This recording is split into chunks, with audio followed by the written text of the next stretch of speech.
Olá, Ana, muito boa tarde, bem-vinda. Um aplauso para a Ana. Ana, vamos falar deste projeto que a Ana se cruzou com ele num dos muitas conferências e seminários que vai pelo mundo fora, que se cruzou com o Kiko. Que projeto é este?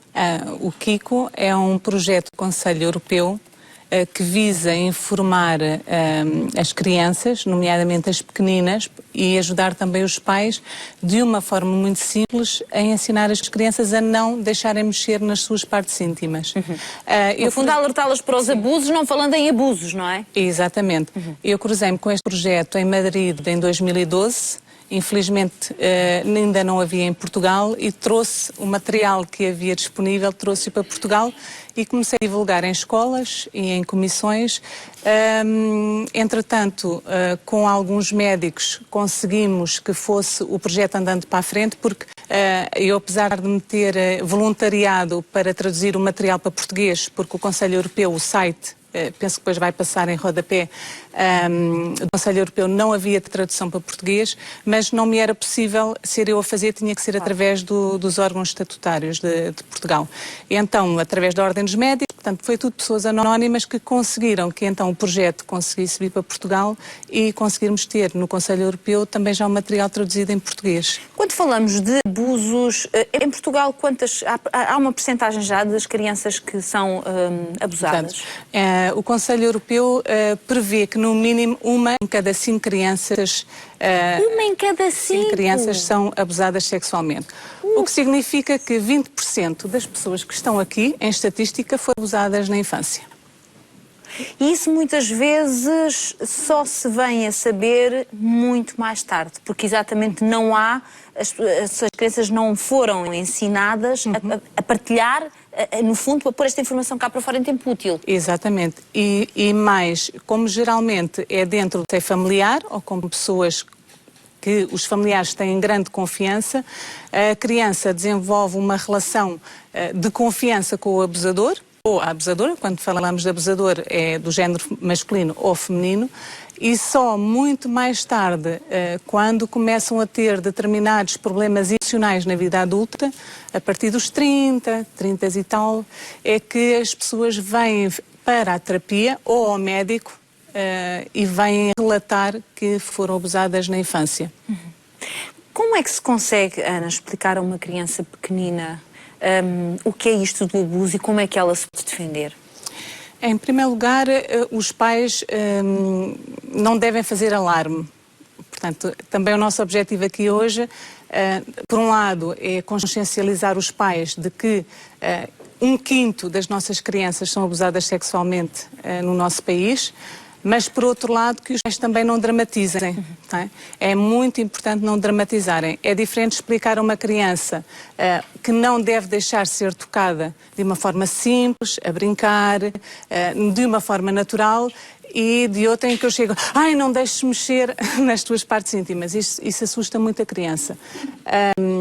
Deve-se explicar que existem partes do corpo humano em que nós devemos deixar tocar, aqui, pode-se deixar tocar nas mãos, nas pernas, mas se a criança se sente desconfortável de ser tocada, deve falar com os pais e nas suas partes íntimas, onde está a sua cuequinha, por exemplo. Olha, nestas partes onde a gente veste a cuequinha, nunca deixamos ninguém mexer.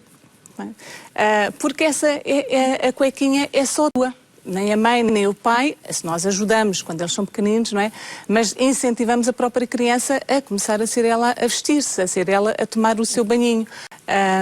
E de uma forma muito simples, ir contando histórias, por exemplo, já agora vou divulgar aqui um dos livros que estão disponíveis no site do Conselho Europeu, que é o Kiko e a Mão, onde de uma forma muito simples os pais podem contar uma historinha à criança de onde deve-se deixar tocar e onde não se deve deixar tocar. Uma boa forma também de ilustrarmos o que aqui estamos a falar é mostrar o vídeo que está online, porque assim é mais simples, e à medida que este vídeo é um vídeo que está em silêncio, mas que a Ana poderá aqui explicar. Ana, vamos ver então o vídeo e assim iremos perceber melhor o que se fala. Ana. Portanto, o Kiko encontrou a Mão é a sua amiga, e eles fazem uma amizade e a Mão diz, pode-se tocar aqui na cabecinha? Ela diz que sim. posso tocar no teu nariz? Ela vai dizendo que sim. E eles vão brincar, posso brincar com as tuas mãos, sim. E então, posso tocar debaixo da tua roupa interior? Ela diz, não. E a mão vai a correr, a fugir. Okay? Portanto, existe um lugar onde a criança não deve deixar mexer. Como vê, é uma forma muito simples, não tem sequer legendas, mas a criança, para uma criança entre os 3 e os 7 anos, é uma linguagem muito simples que ela entende. Ana, e os locais onde em Portugal, no fundo, já foi dada esta formação, onde a Ana pôde levar este projeto, que impacto é que teve? Ou seja, no fundo, que feedback é que teve da parte dos educadores, dos pais? O feedback tem sido extremamente positivo. Desde a classe médica, a enfermagem, educadores, as pessoas estão sedentas de informação de como é que poderão abordar do tema e como é que poderão ajudar as crianças e as vítimas a serem ajudadas. Porquê? Porque um dos grandes dramas é que a criança desenvolve uma relação de amizade com o abusador. E então, quando ela cria esta relação, imagina que agora nós sabíamos que havia uma criança que tinha sido abusada. Nós temos de ter em conta que ela tem uma relação com o abusador. Não é? E, portanto, se nós vamos denunciar de uma forma drástica e não pensamos nas consequências, nós estamos a cortar um vínculo, a criança sente-se culpada, sente-se culpabilizada. Se for no seio da família, a família vai ficar dividida. A criança muitas vezes ouve a dizer que a culpa foi tua. Também não podemos esquecer que uma coisa muito importante que aqui quero deixar para o grande público é que abuso sexual é diferente de violação sexual. Na violação sexual existe uma dor, a pessoa tem uma relação forçada com alguém e alguém não quer ter essa relação. No abuso sexual não existe isso. Existe uma dinâmica de prazer, ou seja, existem carícias. O abusador muitas vezes mete uma criancinha ao colo e está a tocá-la nas suas partes íntimas sem que ninguém dê conta e está toda a gente na sala e não dão conta. E a criança não está a doer tocar. E não está a perceber qual é a intenção por parte do outro. Não está sequer a perceber. Claro. Quando vai crescendo, vai começando a perceber, mas não sabe lidar com aquilo. Okay. E pode vir até um sentimento de culpa, não é? Sim, um sentimento de culpa, e quando existe uma relação muito íntima e já prolongada, é na adolescência que quando o jovem ou a jovem começa a perceber que aquilo está errado, que diz ao abusador, não quero mais isto, e o abusador em geral para. Portanto, temos estas situações. E quando vão denunciar, muitas das vezes ouvem, tu quiseste. Não é? Porque realmente foi consentido. A diferença entre a violação e o abuso é que é consentido.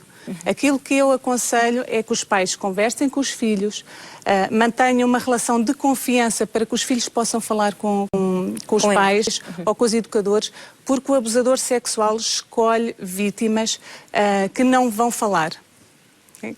Crianças que são negligenciadas, crianças que os pais não têm muito tempo para elas e que as crianças nem confiam nos pais. Crianças zangadas com os pais.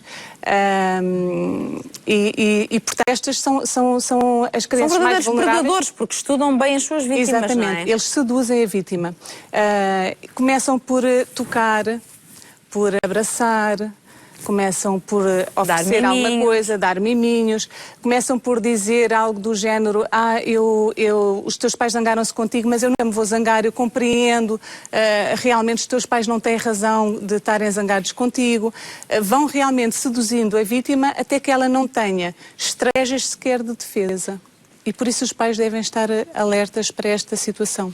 Muito bem, deixamos aqui estas informações então sobre este projeto. O Kiko é fácil encontrar na internet. Aliás, há vários materiais que estão na internet e que podem ser descarregados gratuitamente. Certo? Pode fazer aqui o download gratuitamente de vários materiais que depois poderá utilizar, até porque há muitos educadores que realmente gostariam de ter este projeto nas suas escolas. Enfim, foi aqui uma ideia pioneira que a Ana resolveu trazer para Portugal e bem, e que agora poderá dar os seus frutos. Ana, quero agradecer-lhe ter estado aqui esta tarde, trazer-nos este tema para já e trazer-nos este início de trabalho. Tenho a certeza que daqui para a frente muito haverá a fazer, mas é preciso alguém começar e estão dados os primeiros passos. Muito obrigada e muitas felicidades. Um grande aplauso para a Ana.